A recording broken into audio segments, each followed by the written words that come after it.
Y es que no todos los cristianos poseen conceptos claros de lo que realmente implica adorar a Dios. Y lo que es todavía más confuso, muchos creyentes tienden a pensar en la adoración como un evento. Un evento que ocurre los domingos cuando su iglesia local se reúne en un lugar específico a una hora señalada. Y otros, para más confusión, restringen la adoración al tiempo de alabanza. Estábamos adorando a Dios, ahora vamos a escuchar la predicación de la palabra. O sea que ahora dejamos de adorar a Dios. Cuando nosotros vamos al Nuevo Testamento y estudiamos el tema de la adoración, descubrimos que la adoración, según la Biblia, la adoración que Dios espera de su pueblo, incluye mucho más que lo que nosotros hacemos aquí cada domingo como iglesia. Mucho más. Yo les ruego por favor que vayan conmigo a Romanos capítulo 12. Y yo sé que este es un pasaje que extrañamente mucha gente no conecta con la oración, con la adoración, cuando el tema de este pasaje es la adoración.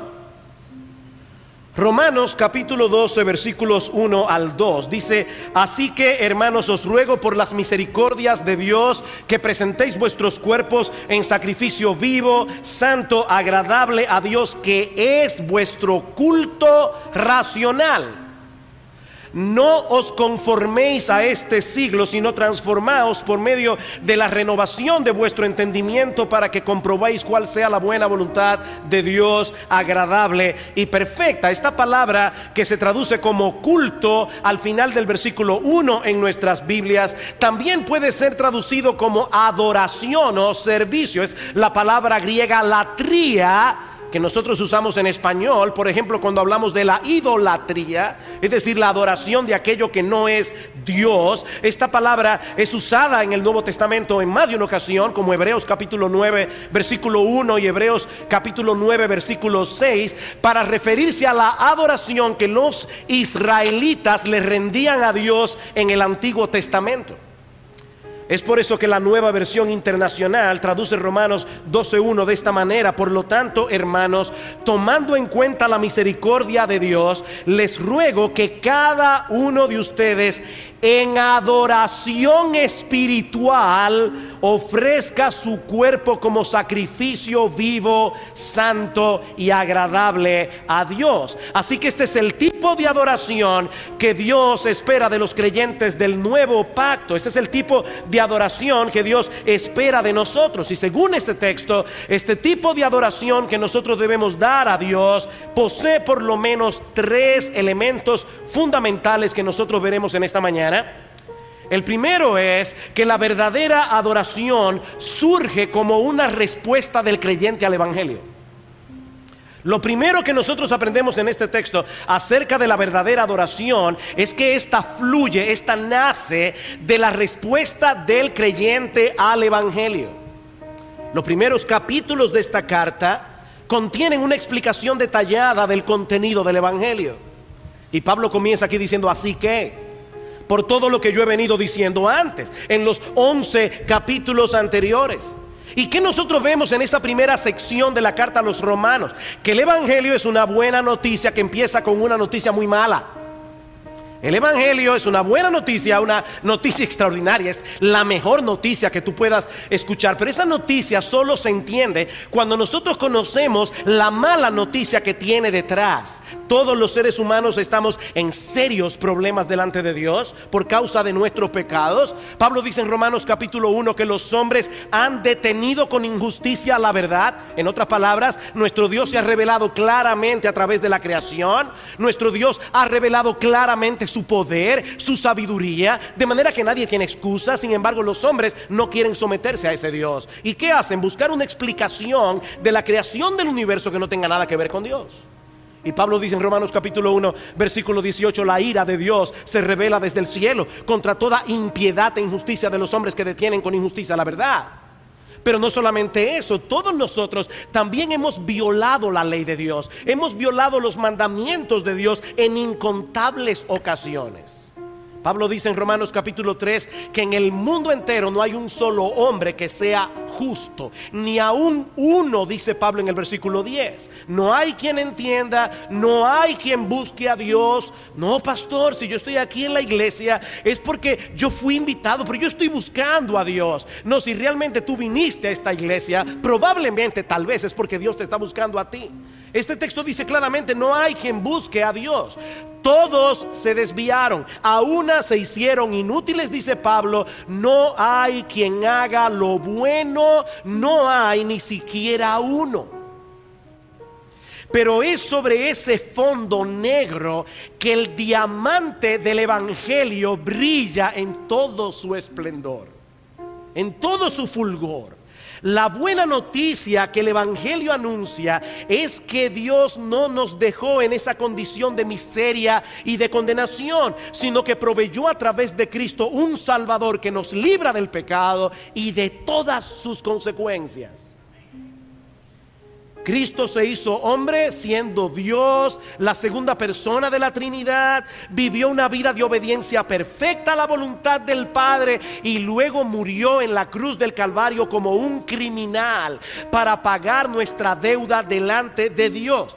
Él decidió voluntariamente recibir sobre sí mismo todo el peso de la justa ira de Dios que tú y yo, mi amado hermano, merecíamos por causa de nuestros pecados. ¿Sabes para qué? Para que ahora que nosotros hemos creído en Cristo, para que ahora nosotros podamos ser tratados por Dios como si hubiéramos vivido la vida de obediencia perfecta que Él vivió, que Cristo vivió. Ese es el mensaje del evangelio. Ese es el mensaje que Pablo explica con lujos de detalles en los primeros 11 capítulos de la carta a los romanos. La pregunta es: ¿cómo se supone que debemos vivir ahora todos aquellos que hemos sido beneficiarios de una salvación tan grande? Eso es lo que Pablo nos explica a partir del capítulo 12. Así que, hermanos, por las misericordias de Dios, os ruego que presentéis vuestros cuerpos en sacrificio vivo, santo, agradable a Dios, que es vuestro culto racional. Es por causa de esas misericordias de Dios que nosotros debemos darle a Él el tipo de adoración que Él está esperando de nosotros. Esa es la respuesta que se espera de un individuo que ha sido rescatado de la esclavitud del pecado, que ha sido hecho una nueva criatura por el poder transformador del Espíritu Santo. De manera, mis hermanos, y yo sé desde que empecé esta serie que están locos porque yo trate ciertos temas, pero déjenme decirles algo de entrada. Si algo aprendemos de las Escrituras y de Romanos capítulo 12 de manera particular, es que la verdadera adoración no tiene que ver primariamente con cierto tipo de liturgia en la iglesia, que la verdadera adoración no tiene que ver primariamente con ciertos estilos musicales. La verdadera adoración nace del entendimiento. La verdadera adoración nace del entendimiento. En la misma medida en que entendemos la magnitud de nuestros pecados delante de Dios y lo que Él estuvo dispuesto a hacer para salvarnos, en esa misma medida estaremos preparados para dar a Dios la adoración que Él merece. Una adoración que de paso involucra activamente nuestras emociones. Yo no creo que nosotros podamos adorar a un Dios como el Dios que nosotros adoramos. Yo no creo que nosotros podemos cantar indecible, insostenible, indomable, con el corazón frío como un témpano de hielo. No, la adoración debe involucrar nuestras emociones, pero hermanos, es una adoración que se origina en nuestro entendimiento. Es un culto racional, es un culto, es una adoración con entendimiento. Es por eso que la predicación de la palabra de Dios debe ocupar un lugar central en nuestra adoración corporativa. No fue antojadizamente que el apóstol Pablo colocó este llamado a la adoración en Romanos, en esta sección de la carta, luego de haber explicado el evangelio. Porque Pablo hizo eso porque debemos entender el evangelio para que entonces podamos reaccionar en adoración. John MacArthur dice al respecto, escuchen estas palabras de MacArthur: nuestra adoración es pobre porque nuestro conocimiento es pobre, y nuestro conocimiento es pobre porque nuestra predicación es pobre. Pero cuando la palabra de Dios es expuesta en su plenitud y la congregación comienza a percibir a través de la palabra la gloria del Dios viviente, entonces se postra en solemne temor y gozosa maravilla delante de su trono. La predicación de la palabra promueve la adoración. Lo segundo que nosotros aprendemos de este pasaje, Romanos capítulo 12, es que la verdadera adoración abarca toda nuestra vida. La verdadera adoración abarca toda nuestra vida, no meramente lo que hacemos como iglesia durante 1 hora y media cada domingo. Versículo 1 otra vez. Así que, hermanos, os ruego por las misericordias de Dios que presentéis vuestros cuerpos en sacrificio vivo, santo, agradable a Dios. Cuando las personas del primer siglo escuchaban esta expresión, presentar un sacrificio, lo primero que venía a sus mentes era la figura de un animal que iba a ser inmolado y luego quemado en el fuego. Esa es la idea que está detrás de la palabra sacrificio. Y lo que Pablo nos está diciendo aquí es que la adoración que los creyentes deben dar a Dios, mis hermanos, no es otra cosa que el sacrificio de sí mismos. No como un sacrificio muerto, como se hacía en la antigüedad, sino como un sacrificio vivo. De manera, vuelvo e insisto, que no se trata de algo que hacemos en un momento en particular, sino de toda una vida rendida en obediencia a Dios. Mis hermanos, nosotros hemos muerto con Cristo, dice Pablo en Romanos capítulo 6. Nosotros hemos resucitado juntamente con Cristo para andar en novedad de vida. Y yo creo que esa es la idea que el apóstol Pablo tenía en su mente cuando escribió Romanos capítulo 12. Vayan conmigo a Romanos capítulo 6, unos capítulos más atrás. Hablando acerca del bautismo, y muchos de ustedes han visto cómo se hace un bautismo bíblicamente, sepultando en agua a la persona que está dando testimonio público de su fe. Pablo dice, porque versículo 4, somos sepultados juntamente con él para muerte por el bautismo, a fin de que como Cristo resucitó de los muertos por la gloria del Padre, así también nosotros andemos en vida nueva. Porque si fuimos plantados juntamente con él en la semejanza de su muerte, así también lo seremos en la de su resurrección. Sabiendo esto, ven otra vez cómo el entendimiento juega un papel en la adoración. Sabiendo esto, que nuestro viejo hombre fue crucificado juntamente con él. ¿Para qué? Para que el cuerpo del pecado sea destruido, a fin de que no sirvamos más al pecado. Versículo 11, así también vosotros consideraos muertos al pecado, pero vivos para Dios en Cristo Jesús, Señor nuestro. Hace muchos años leí la historia de un hombre que iba en un tren y de repente, pasando de vagón en vagón, se encontró con un grupo de gente que estaba jugando póker. Y de repente le dijeron, ay, qué bueno que usted sabe jugar póker. Dice, sí, yo sé jugar póker. ¿Pudiera por favor unirse a nosotros, que nos falta una persona? Y el individuo le respondió, ay, lo lamento, es que yo no traigo mis manos conmigo. Ellos miraron al individuo y se dieron cuenta que no era manco. Y él aprovechó para decirle, no, es que estas no son mis manos, estas son las manos que Cristo compró con el precio de su sangre, y yo no puedo usarla para estar jugando póker con ustedes. Yo he sido comprado con precio. Versículo 12 al 13, no reine pues el pecado en vuestro cuerpo mortal, de modo que lo obedezcáis en sus concupiscencias, ni tampoco presentéis vuestros miembros al pecado como instrumentos de iniquidad, sino presentaos vosotros mismos a Dios. Ven la similitud del lenguaje en Romanos 12. Presentaos vosotros mismos a Dios como vivos de entre los muertos, y vuestros miembros a Dios como instrumentos de justicia. Es obvio, mis hermanos, en este pasaje que Pablo no puede estarse refiriendo a lo que el creyente hace aquí cuando se reúne con la iglesia los domingos. Únicamente. Tenemos una vida nueva en Cristo. Una vida que debemos vivir conscientemente para Dios, procurando intencionalmente agradarle en todo lo que hacemos y que sea su gloria la que brille, no la nuestra. Por eso es que nuestra vida debe ser de pie a pa adoración a Dios. Ya sea que estemos aquí, congregados como iglesia, o ya sea que estemos en nuestros lugares de trabajo, ya sea que estemos compartiendo con nuestra familia, debemos actuar como lo que somos. Y lo que somos, mis amados hermanos, es adoradores del único Dios vivo y verdadero. Esa es nuestra identidad. Nosotros nunca podemos dejar de ser adoradores. Algunas personas pueden pensar: oye, pero eso es una camisa de fuerza. O sea, yo tengo que estar consciente todo el tiempo de que todo lo que hago debe ser para la gloria de Dios. No te olvides, mi amado hermano, lo que vimos el domingo pasado. ¿Para qué nosotros fuimos creados? Nosotros fuimos creados para adorar a Dios. ¿Y por qué Dios nos creó para adorarle? ¿Porque acaso Él estaba falto de gente que lo alabara? ¿Él estaba necesitado de esa adoración? No, Dios no necesita nada.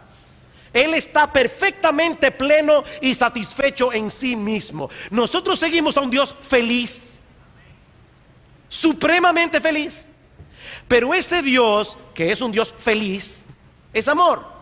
Y en su amor Él quiso compartir esa felicidad con otros. La razón por la que Dios quiere que nosotros le adoremos no es porque Él lo necesite, es porque nosotros lo necesitamos. Él sabe que nuestra felicidad depende de que nosotros vivamos para su gloria.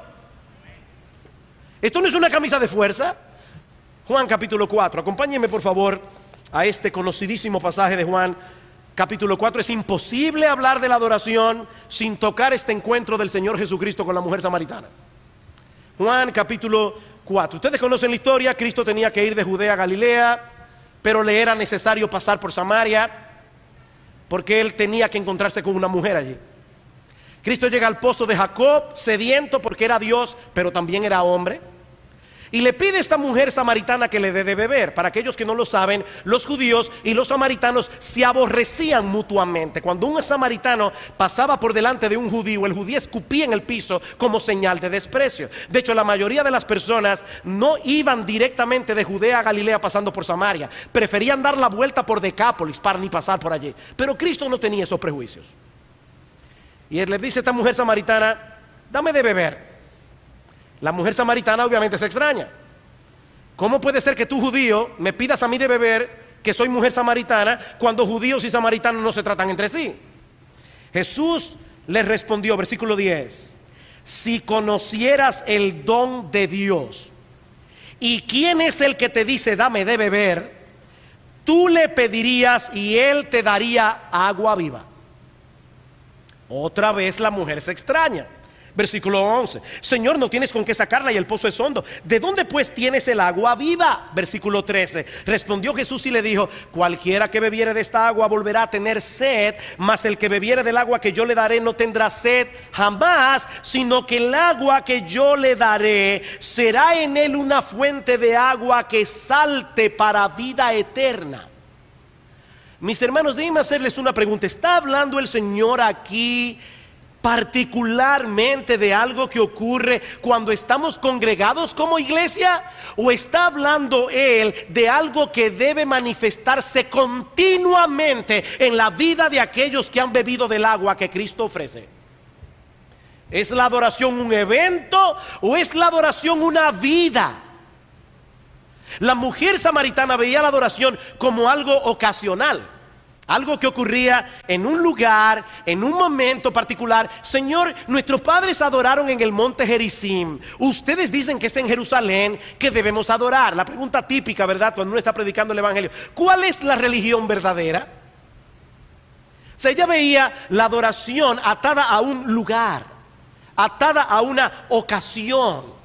Pero el Señor Jesucristo le hace ver que la verdadera adoración va más allá de un lugar geográfico, va más allá de cierto tipo de liturgia. Versículo 23: mujer, la hora viene y ahora es cuando los verdaderos adoradores adorarán al Padre en espíritu y en verdad.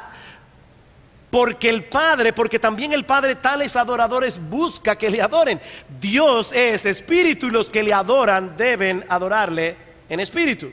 Hermano, déjenme hacerles una pregunta. ¿En cuántos momentos de la vida los creyentes están supuestos a vivir en el Espíritu y andar en la verdad? ¿Cuando estamos aquí? Obviamente no. Cristo está diciendo, lo que importa ahora no es el lugar, lo que importa ahora es la verdad y el Espíritu. Y nosotros debemos vivir todo el tiempo, andar en el Espíritu, como dice Pablo en Gálatas capítulo 5, y debemos andar en la verdad, ya sea que estemos en el trabajo, ya sea que estemos en la iglesia, ya sea que estemos en la escuela, ya sea que estemos en la universidad, donde quiera que sea. En ese sentido, hermanos, debemos tener cuidado cuando decimos que venimos a la iglesia a adorar. Y eso es un lenguaje muy típico. Nosotros venimos a la iglesia a adorar. El problema cuando nosotros decimos que venimos a la iglesia a adorar es que estamos implicando que antes de este culto no lo estábamos haciendo.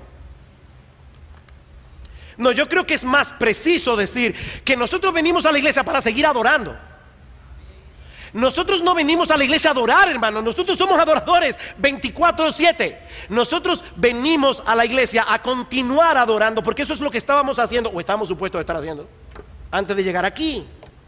La diferencia es que ahora estamos adorando junto al pueblo de Dios. Cristo mora en mí, Cristo mora en ti, y ahora nosotros venimos juntos a constituir este templo espiritual en el que Dios es adorado como templo espiritual. Esa es la diferencia. Y es una gran diferencia. Pero mis hermanos, lo que ocurre en este lugar cada domingo debe ser una extensión de esa vida de adoración que vivimos el resto de la semana. Si no, no funciona. No funciona. Si coméis o bebéis o hacéis cualquier otra cosa, ¿hacedlo todo para qué? Para la gloria de Dios. Cualquier cosa. Colosenses capítulo 3, versículo 16. Y este es un pasaje que cuando lo leemos en su contexto es muy revelador. Pablo dice en Colosenses capítulo 3, la palabra de Cristo more en abundancia en vosotros. Obviamente está hablando de nosotros congregados, enseñándoos y exhortándoos unos a otros en toda sabiduría, cantando con gracia en vuestros corazones al Señor, con salmos, con himnos y cánticos espirituales, y todo lo que hacéis, sea de palabra o de hecho, hacedlo todo en el nombre del Señor Jesús, dando gracias a Dios el Padre por medio de Él. Pastor, ¿qué incluye ese todo? Todo. Casadas, estad sujetas a vuestros maridos como conviene en el Señor. Maridos, amad a vuestras mujeres y no seáis ásperos con ellas, etcétera, etcétera. Hablando aún hasta de los siervos. Siervos, obedeced en todos vuestros amos terrenales. ¿Por qué? Porque ustedes no sirven al ojo como los que quieren agradar a los hombres, sino con corazón sincero, temiendo a Dios. Y todo lo que hagáis, hacedlo de corazón como para el Señor, no para los hombres. Mis hermanos, ¿puede ser más claro el texto? No, nosotros no venimos a la iglesia a adorar. Nosotros venimos a la iglesia a continuar adorando. Ese es el énfasis que nosotros encontramos en toda la Escritura. No solo en el Nuevo Testamento, sino también en el Antiguo. Vayan conmigo a Deuteronomio capítulo 10. Y por supuesto, este énfasis es más obvio en el Nuevo Testamento, pero no está ausente del Antiguo Testamento. Deuteronomio capítulo 10. En estos días, aquellos que estamos siguiendo el plan de lectura de 2 años, nos tocó leer Deuteronomio capítulo 10. Si usted está al día, va por el capítulo 20. Pero leyó el 10 hace 10 días. Y me llamó muchísimo la atención este pasaje. Versículo 12. Ahora pues, Israel, ¿qué pide Jehová tu Dios de ti? 1 hora y media los domingos en la mañana y 1 hora y media los domingos en la tarde. Y si soy súper espiritual, hasta los miércoles vengo. ¿Qué pide Jehová de ti? Sino que temas a Jehová tu Dios, que andes en todos sus caminos y que lo ames y sirvas a Jehová tu Dios con todo tu corazón y con toda tu alma, que guardes los mandamientos de Jehová y sus estatutos que yo te prescribo hoy, para que tengas prosperidad. Versículo 20. A Jehová tu Dios temerás, a Él solo servirás, a Él seguirás y por su nombre jurarás. Él es el objeto de tu alabanza. En el contexto de esa vida vivida en la presencia de Dios. Pastor, pero mire, para mí es sumamente difícil mantenerme en ese track. en ese track de obedecer a Dios. Yo lo sé para mí también. La diferencia entre el creyente y el no creyente es que el creyente, lo he dicho otras veces, está en el terreno del pecado luchando contra Dios. ¿Y por qué Dios tiene que prohibir todo lo que a mí me gusta? Mientras que el cristiano está en el terreno de Dios luchando con el pecado. Mi amado hermano, si tú estás en pie de guerra, aplicando el evangelio en tu vida, luchando con el pecado, y cuando caes en pecado, vienes en arrepentimiento delante de Dios, tú estás en ese track. Es una guerra contra la idolatría. Nosotros constantemente somos movidos por el mundo a adorar otra cosa que no es Dios. Y cada vez que nosotros pecamos, la razón por la que pecamos es porque estamos en ese momento adorando otra cosa que no es Dios. Nosotros queremos encontrar sentido a nuestra vida, gozo, satisfacción en cosas que no son Dios. Por eso en primera de Juan capítulo 5 versículo 21, Juan termina su carta escrita a creyentes diciendo: hijitos, que guardaos de los ídolos. ¿Significa esto que no es importante que nos congreguemos como iglesia cada domingo? Porque después de todo nos pasamos el resto de la semana adorando a Dios. Por supuesto que no. Por supuesto que no. Esto es importante. Como bien señala Mike Cosper, cuando nos congregamos como iglesia para adorar juntos al Señor, nos estamos edificando y equipando unos a otros, escuchen esto porque me fascina, para vivir en el poder y maravilla del evangelio, capacitándonos así para perseverar en medio de las pruebas que nos rodean. Nosotros venimos aquí a cargar pilas, hermano. Es por eso que el autor de la carta a los Hebreos conecta la asistencia a los cultos con la perseverancia en la fe. La asistencia a los cultos con la perseverancia en la fe. No se dejen de congregar como algunos tienen por costumbre. Inmediatamente después comienza a hablar de la apostasía.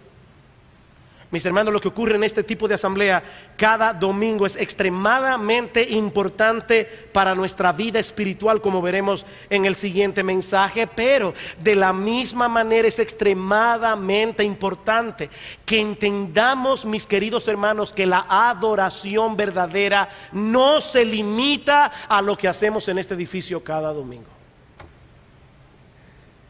Una persona puede venir a la iglesia y experimentar sensaciones tan profundas que la lleven a pensar que él está realmente adorando a Dios, cuando lo que está sucediendo en realidad es que está experimentando una fuerte descarga emocional.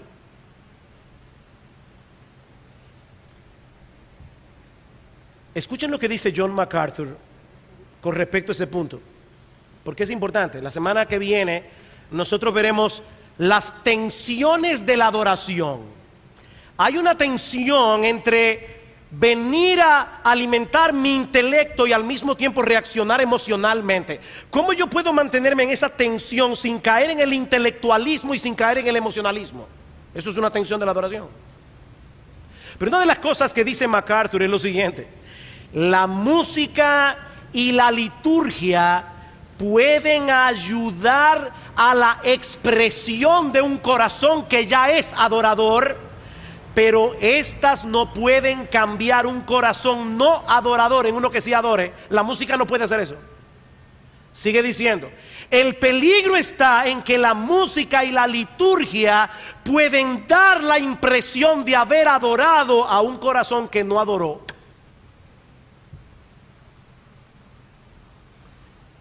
¿Oyeron eso? La música y la liturgia pueden darme a mí la sensación de que yo estaba adorando, cuando en realidad yo no lo estaba haciendo, porque yo no he estado adorando a Dios. Recuerden, hermanos, no venimos a la iglesia a adorar. Nosotros venimos a la iglesia a continuar adorando. Nosotros venimos a la iglesia a continuar adorando. Nada que nosotros hagamos aquí puede cambiar el hecho de que tú eres o no eres un adorador el resto de la semana. Nada, absolutamente nada de lo que hagamos aquí. Nosotros no podemos convertir con la música un corazón que no adore en uno que adore. La música no tiene ese poder. Solo el evangelio puede hacer eso. Solo el entendimiento del evangelio. La música no puede hacer eso. Nada puede hacer eso. Eso nos lleva a la tercera enseñanza que encontramos en este texto. Y es que la verdadera adoración demanda y requiere la renovación de nuestro entendimiento. La verdadera adoración demanda y requiere la renovación de nuestro entendimiento. Versículo 2, Romanos 12:2. No os conforméis a este siglo, sino transformaos por medio de la renovación de vuestro entendimiento para que comprobéis cuál sea la buena voluntad de Dios, agradable y perfecta. Yo voy a hacer algo aquí en esta mañana que los predicadores no deben hacer. Y es ilustrar una verdad antes de explicarla. Uno debería primero dar una verdad y luego traer una ilustración que traiga luz sobre la verdad que ha sido expuesta. Yo lo voy a hacer hoy al revés. Perdónenme ese agravio de homilética. Yo voy a traer primero una ilustración. Vamos a suponer que hace poco tú tuviste la oportunidad de estar en un observatorio, ya sea el de Aguadilla en Puerto Rico, un observatorio astronómico, donde había un telescopio muy potente que te permitió ver el espacio sideral, y lo que tú viste te dejó tan maravillado que ahora tú deseas compartir eso que tú viste con una persona a la que tú amas. El problema es que esa persona no tiene telescopio, y para colmo de males también es ciego. No tiene telescopio y está ciego. Mira, mi hermano, por más detalles que tú le des de lo que tú viste a través de ese telescopio, es imposible que él te entienda.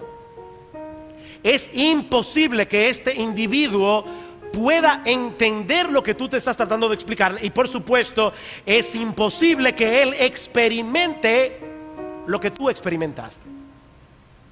Ese sentido de asombro, ese sentido de maravilla, esa capacidad de wow que Dios le ha dado al hombre.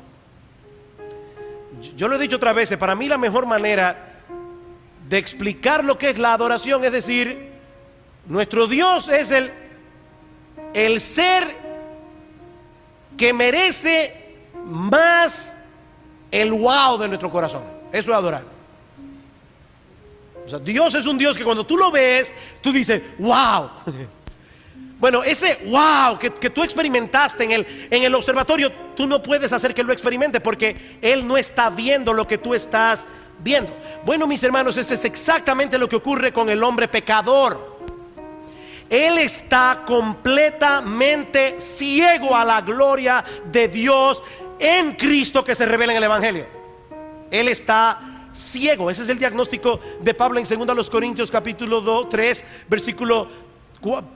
capítulo 4, versículo 3 en adelante. Si nuestro evangelio está encubierto, entre los que se pierden está encubierto, en los cuales el Dios de este siglo cegó el entendimiento de los incrédulos, los cegó para que no les resplandezca la luz de la gloria de Cristo que se revela en el evangelio. Mis hermanos, Cristo es glorioso. Lo vea el hombre o lo deje de ver, Cristo es glorioso, Cristo es maravilloso, Cristo es extraordinario, Cristo es digno de toda nuestra adoración, de toda gloria, honor y alabanza. Y esa gloria de Cristo se revela en el evangelio, dice Pablo, pero el pecador no puede verla porque él está ciego. Y porque no puede ver la gloria de Cristo, él sigue enredado en su vida de pecado. Porque él no ve la gloria de Cristo, él sigue enredado en su vida de pecado. Él está cambiando espejitos por oro, de manera que él no tiene salida. Mírame, amigo, si tú estás aquí sin Cristo en esta mañana, yo quiero hacerte entender, tú no tienes salida. Para tú salir de tu condición de pecado, tú tienes que ver la gloria de Cristo. Y tú no puedes ver la gloria de Cristo porque estás ciego. A menos que Dios ilumine su entendimiento por el poder de su Espíritu. Por eso Pablo dice en ese mismo pasaje de 2 Corintios capítulo 4: El hombre está ciego, no puede ver la gloria de Dios, pero aún así yo predico el evangelio. Y la razón por la que yo predico el evangelio, versículo 6, es porque Dios, que mandó que de las tinieblas resplandeciese la luz, es el que resplandeció en nuestros corazones para el conocimiento de la gloria de Dios en la faz de Jesucristo. Cada vez que yo leo ese texto me recuerdo perfectamente con 17 años de edad, sentado en una iglesia, escuchando el evangelio y rechazando el evangelio. Hasta un día en que Dios, por su Espíritu, por medio de la predicación del evangelio, vino y me dijo a mi corazón: sea la luz. Y de repente yo vi mi pecado y a mi Salvador. Bien, mis hermanos, eso fue precisamente lo que Dios hizo en cada uno de nosotros, los cristianos, para convertirnos en verdaderos adoradores.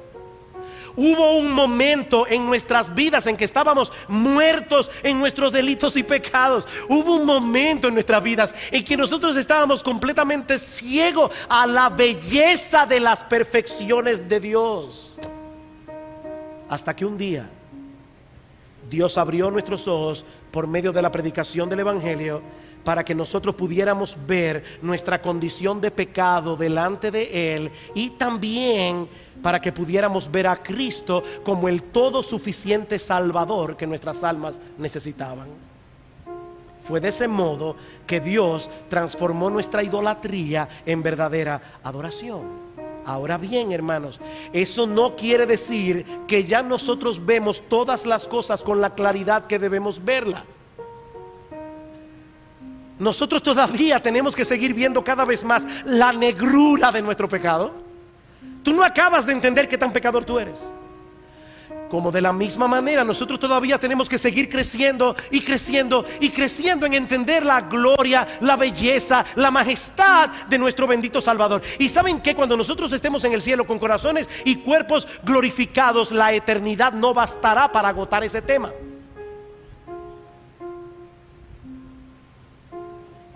Nosotros tenemos una mente finita, y para colmo de males el pecado todavía mora en nosotros. Y ese pecado que todavía mora en nosotros está vivo y activo como una fuerza que trata de detener en nuestras mentes el avance de la verdad. Es por eso que necesitamos, como dice Pablo en Romanos capítulo 12 versículo 2, continuar siendo transformados por medio de la renovación de nuestro entendimiento. Necesitamos seguir siendo transformados por medio de la renovación de nuestro entendimiento. Necesitamos ver cada vez más claro la negrura de nuestro pecado y ver cada vez más claro la gloria y suficiencia de nuestro Salvador. Es a través de ese proceso de renovación de nuestras mentes que los creyentes llegan a ser mejores adoradores. Hay un famoso catecismo que se usaba en el pasado para educar a los niños, y todavía algunas iglesias lo usan, gracias al Señor. Se llama el Catecismo de Heidelberg.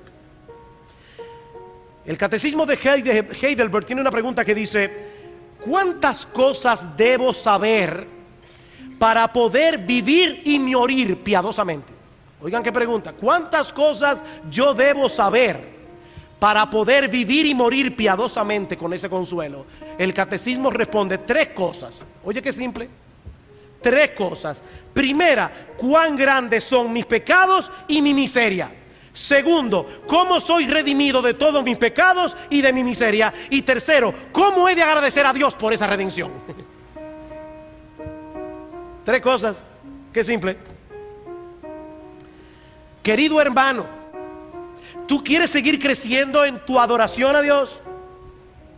¿Tú quieres ver en tu iglesia una adoración más ferviente y apasionada? Bueno, lo que necesitamos por encima de cualquier otra cosa es un mejor entendimiento del Evangelio y de la gloria de Cristo que en el Evangelio se revela. Eso es lo que necesitamos. Escucha con cuidado estas palabras de Donald Carson. Aunque hay ciertas cosas que podemos hacer, y de hecho hay cosas que nosotros estamos haciendo en este orden para mejorar la adoración corporativa, hay un profundo sentido en que la adoración excelente no puede ser obtenida meramente por ir detrás de la adoración excelente. Esto no es un trabalengua. La adoración excelente no puede ser obtenida meramente por ir detrás de la adoración excelente. Sigue diciendo Carson: usted no podrá encontrar una adoración corporativa excelente hasta que deje de buscar una adoración corporativa excelente y vaya detrás de Dios mismo. Es a Dios que necesitamos. Y se pregunta Carson al final de esa cita, si acaso no estaremos comenzando a adorar la adoración antes que adorar a Dios. Como aquellos, dice él, que comienzan admirando la puesta de sol y pronto comienzan a admirarse a ellos mismos admirando la puesta de sol. Déjame hacerte una pregunta que puede sonar rara. Tú vienes a la iglesia, ya yo dije que nosotros venimos a la iglesia a continuar adorando a Dios, ¿verdad? Tú vienes a la iglesia a continuar adorando a Dios o a sentir que adoras. No, tú vienes a la iglesia a continuar adorando a Dios. Por supuesto, aquellos que realmente están adorando a Dios sienten que están adorando a Dios, pero una persona puede sentir que está adorando a Dios y no estar adorando a Dios. Mis hermanos, la adoración a Dios comienza con un entendimiento apropiado de quién es Él, de quiénes somos nosotros y de lo que Dios ha hecho a través de Cristo para que individuos como nosotros podamos tener comunión con Él. Nunca seremos perfectos de este lado del cielo. A lo largo de toda nuestra vida tendremos que ampararnos en Cristo y en su obediencia una y otra vez. Gracias, gracias al Señor. Gloria al Señor, que la salvación no depende de nosotros, depende de Él. Como yo he dicho muchas veces, la salvación es por obras, pero no por la mía, por la de Él. Mi salvación depende de Él. Mi salvación depende de lo que Él hizo. Por eso yo no puedo perderla de ninguna manera. Y tenemos que estar constantemente trayendo esa nota del Evangelio una y otra vez. Mi salvación depende de Cristo. Pero mis hermanos, en la medida en que disfrutamos conscientemente de esa misericordia, en vez de volvernos más ligeros con nuestro pecado, somos más bien impulsados por esas misericordias de Dios a presentar nuestros cuerpos en sacrificio vivo, santo, agradable a Dios, que es nuestro culto racional. Nuestra adoración con entendimiento. Como decía al principio de este mensaje, qué gran Salvador y qué gran salvación. ¿Qué les parece, mis amados hermanos, si al concluir este culto nosotros recordamos esto a través de un himno? Y podemos decir a viva voz en esta mañana: aleluya, mi vida es Jesús. Aleluya, yo vivo por su cruz. Qué gran Salvador, qué gran salvación.